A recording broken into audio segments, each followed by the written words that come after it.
What's up, guys? Why Not Be Reckless, aka Why Not Be Casting, and I'm one of the HCS commentators, and we got a lot to talk about today, including Renegade going to Faze, Sentinels staying the course, Fnatic joining Rostermania, Oxygen Esports dropping a big name in the scene, and last night's Pro Series. This is your HCS weekly report. Let's get started. So first up, we gotta talk about Faze Halo to pick up Renegade after Sentinels buyout falls through. This was reported by Dextero and also HCS Intel as well, putting this information out there. Faze Clan's Halo side is set to pick up once away Cloud9 star Jonathan Renegade Willett, whose move to HCS Kansas Winners Sentinels fell through over buyout disagreements. Per our last report, Sentinels were planning to shake up the Halo world with the Dynasty squad that has won so much together, splitting to make way for Renegade. Tony Lxthul Campbell was the player intended to be making way for Cloud9's young star. According to the Dextero sources, that transfer fell through as Sentinels failed to meet Cloud9's valuation of Renegade, which was in excess of $400,000. Whew. It's a lot of money. Sentinels deciding not to, I guess, according to this report here, decided not to pay that entire buyout for Renegade to bring him over, as I guess they thought that might have been a little bit too much. Well, it looks like FaZe are willing to deal. With Renegade still seeking to move through, though, FaZe Clan are stepping up to the plate, looking to bring him into the fold with Adam bound Gray due to head in the other direction.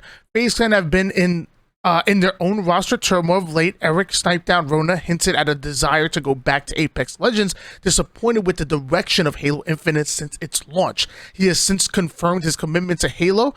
We did see that tweet a little while ago where he said he is full on going to finish off this year. He said he has new motivation, maybe that new motivation being a God Squad, but he has new motivation to finish out the year, and I'm really excited because I've been hearing that Sniped-Down streams have been a lot more positive than they've been before, and as far as FaZe making that move, who knows if they're paying that $400,000? Like, obviously, Cloud9 have shown major interest in Bound. They've actually been running some of those open series with Bound as well. So maybe they're doing some kind of trade, head on for the player, or trade with some money involved. Who knows? Either way, it seems like FaZe have something Cloud9 wants and vice versa. So that's one of the reasons why this deal seemingly going through.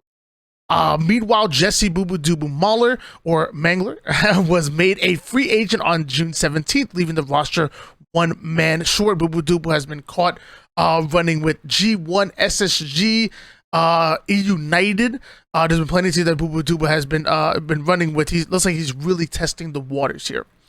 What's next for Sentinels? Sentinels were targeting Renegade shortly after their victory at HCS Kansas City, in which they beat Cloud9 4-0 in the grand finals. Since they couldn't come to terms with Cloud9 over Renegade's buyout, Sentinels have made the decision to stick by Lxthul and come with the same roster that has won so much together.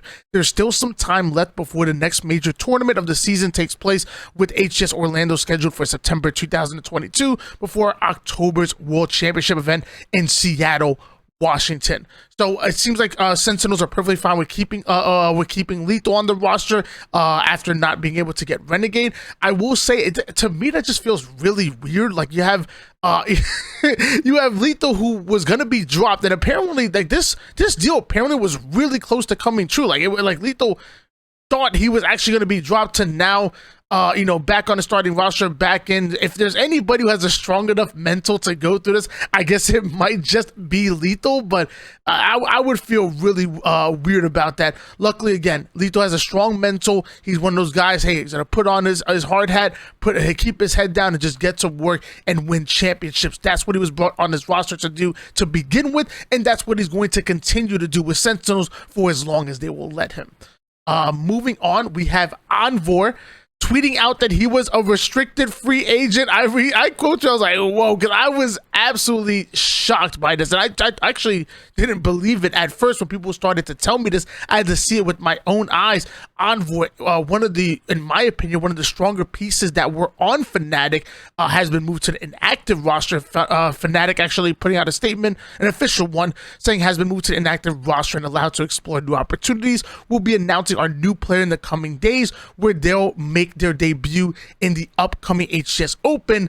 Thank you for everything, always Fnatic. That's a team update made by Fanatic. Again, really surprised by that Envore was a really strong slayer, but it had me going. I said, you know what, let me do some digging. Let me see what I can go through. So I checked the Faceit Open roster, and we see big Rammy, formerly of SSG. Rammy is going to be playing with this Fnatic squad. Now, I love me some Rammy. I think he's a strong slayer. I think he's a very high IQ player, and he's a player that can up the tempo, that can play at the speed that Fnatic want to play at. So really love the idea of integrating Rammy to the roster. I obviously wish they could have kept Envore, and I really hope that Envore lands in an amazing spot. He's such a good player, and I bet the moment he had tweeted that he's a restricted free agent, his DMs probably blew up.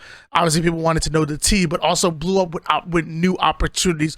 Plenty of people are going to want to make room for Envore on their roster. But so good luck to both of these. This can be one of those moves that just work really well for both sides. Maybe Envore lands on a star-studded roster, and maybe Rammy just shows out with Fnatic, and we look forward to see what this rivalry can look like going forward. I'm excited.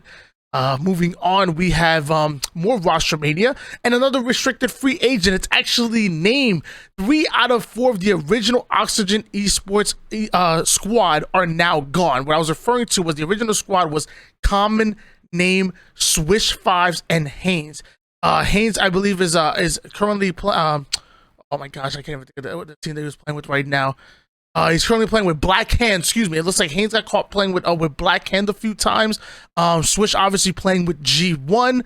And Name and Common were the final 2 players, and now Name no longer on that squad, which leads us to believe who are Oxygen Esports going to go after? Will they try to go after a player like Envore? You know, Tony's available. There's plenty of players that are available right now to join the likes of Triton and JK, and obviously Common.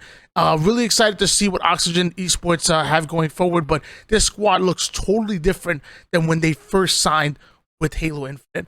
And next up, we're going to finally just talk about the bracket that happened literally just last night. We had the top 8 of the Open, and we're going to go through a series by series. Pioneers 3-0ing Space Station Gaming to make it into the winners finals. I was actually I was a little surprised by this. You know, I don't think Pioneers winning is like really the the crazy upset that we expect. You know, and in years past, or I guess in history's past, you know, Pioneers would be considered the favorites. However, I do really like this SSG roster ever since they picked up Suppressed Tylenol and also Collect, who was an absolute superstar. I've been really liking their trajectory going forward. I was just really surprised that they got 3-0'd in a best of 5 series. Pioneers moving forward. On the bottom half, you have G1 and Luminosity, a very good series. This series almost, it felt like it was going the distance with how well Luminosity was playing. Luminosity have since picked up Furiously, and let me tell you, Furiously rejoining the Chronicle and Gold Star BR.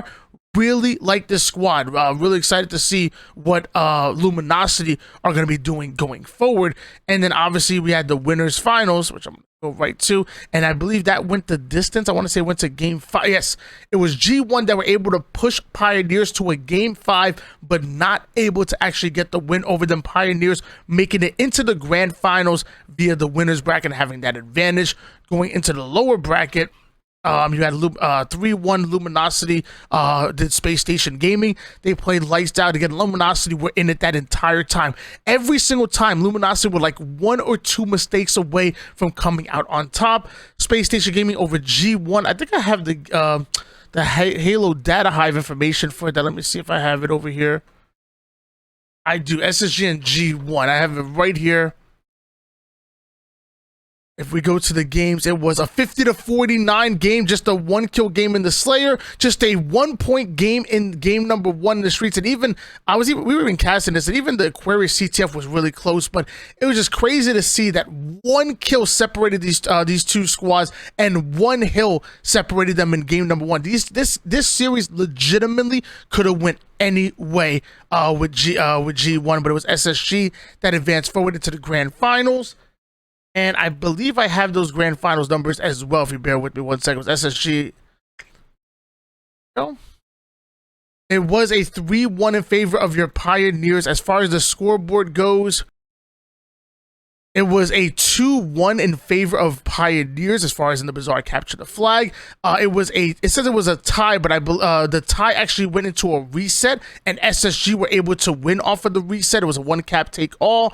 Pioneers won 50-39 in streets, which was really close, and then a 250-249 game. This was one of the craziest games that we have seen in Stronghold's history. Literally, they literally had a 100-2 lead at some point. It was crazy. Like, the comeback was absolutely insane, where they stopped them at the 249 mark and ran through and were able to steal that win. It was one of the most incredible games that I have been able to cast, and we were going crazy. We really were. But that was your grand finals of the Open Series, and yeah, that's all I have for you guys today. But again, really excited to see that Faze are possibly picking up Renegade. We talked about that a little bit in my last video as far as the God Squad. I think that squad is going to be, I said the squad is going to be Renegade, Spartan, Falcated, and Snipe Down. I said maybe Pistola, and I really thought King J at one point, but King J was scrimming with E United, and we haven't heard from Pistola in so long, so it really makes sense that it's going to be Snipe Down to round out that squad. That's what I said in my last video. If you guys want to watch that, it was a really good listen. And we're going to see Renegade possibly on Faze. Really, really exciting. If you guys want to check me out live, I stream every day on Twitch, 10 o'clock in the morning, every single morning. I also play with viewers as well. So if you guys want to join Low Onyx Caster, you're more than welcome to do it. 10 o'clock every single morning. You already know the freaking vibes. Also, code YNOT for G Fuel for 10% off right now. And yeah, love you guys all. Peace.